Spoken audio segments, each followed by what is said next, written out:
അതുപോലെ തന്നെ പരമ്പരാഗത വ്യവസായങ്ങൾ പണ്ട് കുലത്തൊഴിൽ എന്നുള്ള ആ സംസ്കാരം നമ്മുടെ രാജ്യത്ത് നിലനിന്നത് കൊണ്ട് എല്ലാ പരമ്പരാഗതമായ തൊഴിലിനും അതിൻ്റേതായ മാന്യത കൽപ്പിച്ചുകൊണ്ട് നമ്മുടെ കുലത്തൊഴിൽ എന്നുള്ള നിലയിൽ അത് നിലനിർത്തിപ്പോന്നിരുന്നു. പക്ഷേ ഇന്ന് നമ്മുടെ നാട്ടിൽ നടക്കുന്നത് കളിമൺ കൊണ്ടുണ്ടാക്കുന്ന ഇഷ്ടിക ഉൾപ്പെടെയുള്ള അല്ലെങ്കിൽ കരകൗശലം ഉൾപ്പെടെയുള്ള മേഖലകൾ പാടെ തകർന്നിരിക്കുന്നു.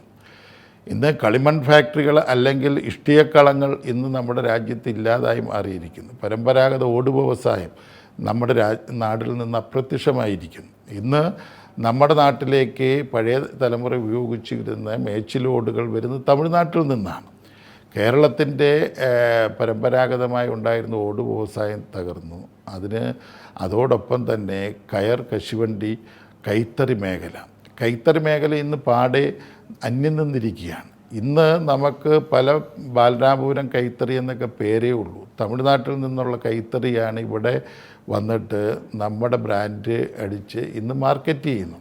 നമ്മുടെ നാട്ടിൽ കൈത്തറി പ്രോത്സാഹിപ്പിക്കാനോ അവർക്ക് വേണ്ടുന്ന ടെക്നോളജികൾ ഉപയോഗപ്പെടുത്താനോ ഗവൺമെൻറ്റുകൾ തയ്യാറാകുന്നു. അതിൻ്റെ ഫലമായി ഇന്ന് കേരളത്തിൽ ഏതാണ്ട് 14,000-ൽ പരം ആളുകളെ ആ മേഖലയിൽ ജോലി ചെയ്യുന്നുള്ളൂ.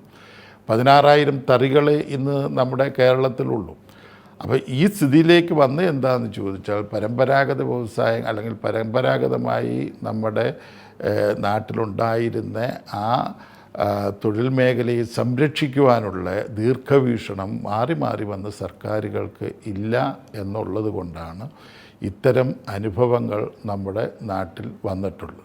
കേന്ദ്ര ഗവൺമെൻറ് വരാൻ പോകുന്ന സോഷ്യൽ സെക്യൂരിറ്റി കോഡിൻ്റെ അടിസ്ഥാനത്തിൽ ഈ പറയുന്ന അസംഘടിത മേഖലയിലെ മുഴുവൻ ആളുകൾക്കും ഗുണകരമാകുന്ന രീതിയിൽ എല്ലാവർക്കും ESI, എല്ലാവർക്കും PF, എല്ലാവർക്കും സാമൂഹ്യ സുരക്ഷ എന്ന കാഴ്ചപ്പാടിൽ കേന്ദ്ര ഗവൺമെൻറ് കൊണ്ടുവരുന്ന നിയമം നടപ്പിലാക്കിയാൽ മറ്റ് സംഘടിത മേഖലയിലെ തൊഴിലാളികൾക്ക് കിട്ടുന്ന ആനുകൂല്യങ്ങളും അവകാശങ്ങളും നമ്മുടെ അസംഘടിത മേഖലയിലെ തൊഴിലാളികൾക്കും കിട്ടും. എല്ലാ നിയമങ്ങളും അല്ലെങ്കിൽ നിയന്ത്രണങ്ങളും ഇന്ന് അവരെക്കൊണ്ട് തൊഴിലെടുപ്പിക്കുന്ന ആളുകളിൽ നിക്ഷിപ്തമായിരിക്കുന്ന ഈ അവസ്ഥയ്ക്ക് മാറ്റം വരുത്താൻ സാധിക്കുമെന്നാണ് നമ്മൾ ഇതുവരെയുള്ള നമ്മുടെ ചരിത്രത്തിൽ നിന്നും മനസ്സിലാക്കുക. ഇന്ത്യയിൽ തന്നെ ഏറ്റവും നമ്പർ 1 ക്വാളിറ്റിയുള്ള കയർ ഉൽപ്പാദിപ്പിക്കപ്പെടുന്ന മേഖലയായിരുന്നു കേരളം. പ്രത്യേകിച്ച് നമ്മുടെ ആലപ്പുഴ, കോഴിക്കോട്, അതുപോലെ തന്നെ തിരുവനന്തപുരം മേഖലകൾ ഉൾപ്പെടുന്ന സ്ഥലങ്ങൾ. സ്വാഭാവികമായിട്ടും നമ്മുടെ പ്രോഡക്റ്റിനുള്ളൊരു ക്വാളിറ്റി എന്ന വൈറ്റ് കളറിലുള്ള ചകിരി കിട്ടുന്ന പ്രദേശമായിരുന്നു നമ്മുടെ കേരളം.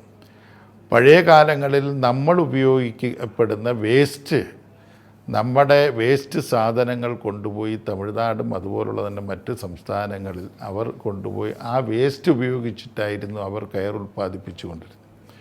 പക്ഷേ ഇന്ന് സ്ഥിതി മാറി.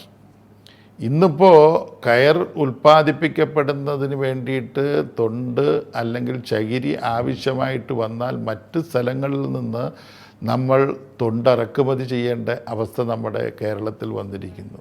മറ്റൊന്ന്, കേരളത്തിലെ ഈ ചകിരി അത് ചകിരിയായി തന്നെ മറ്റ് സംസ്ഥാനങ്ങളിലേക്ക് കൊണ്ടുപോയി അവരവിടെ പ്രോസസ്സ് നടത്തി അവിടുത്തെ തൊഴിലാളികൾക്ക് തൊഴിൽ നൽകി അവർ മറ്റ് സ്ഥലങ്ങളിലേക്ക് കയറ്റുമതി ചെയ്യുന്നു. ചൈനയേക്കാൾ മെച്ചപ്പെട്ട കയർ ഉൽപ്പാദിപ്പിച്ചിരുന്ന നമ്മുടെ കേരളത്തിൽ ഇന്ന് സംസ്ഥാന ഗവൺമെൻറ് പ്രത്യേക താല്പര്യത്തിൽ ഇൻകം സപ്പോർട്ട് സ്കീം നടപ്പിലാക്കി അവിടുത്തെ തൊഴിലാളികൾക്ക് 100 ദിവസത്തെ തൊഴിൽ ഉറപ്പുവരുത്തിയൊക്കെ ആ മേഖലയെ സംരക്ഷിക്കാൻ ഇടക്കാലത്ത് ശ്രമിച്ചുവെങ്കിലും ഇന്ന് ആ കയർ സ്ഥാപനം 16 കയർ ഫാക്ടറികൾ നമ്മുടെ ആലപ്പുഴയിൽ പോയും പൂട്ടിയ ഒരവസ്ഥയിലാണ്. അപ്പോൾ കേരളത്തിൽ പ്രമാദമായിട്ടുള്ള പല കയർ ഫാക്ടറികളും പൂട്ടിപ്പോയി. വളരെ തുച്ഛമായ തൊഴിലാളികളാണ് അവരുടെ സ്വന്തം വീടുകളിൽ കയർ പിരിക്കുന്ന തൊഴിൽ ഏർപ്പെട്ടിട്ടുള്ളത്. അപ്പോൾ ഏതാണ്ട് അപ്രത്യക്ഷമായിക്കൊണ്ടിരിക്കുന്ന ഒരു സ്ഥിതിയിലേക്കാണ് നമ്മുടെ കേരളത്തിലെ പ്രധാനപ്പെട്ട കയർ മേഖല അല്ലെങ്കിൽ പരമ്പരാഗത വ്യവസായമായ കയർ മേഖലയിലെ തൊഴിലാളികളുടെയും അവസ്ഥ ഇന്ന് വളരെ ദുഷ്കരമാണ്.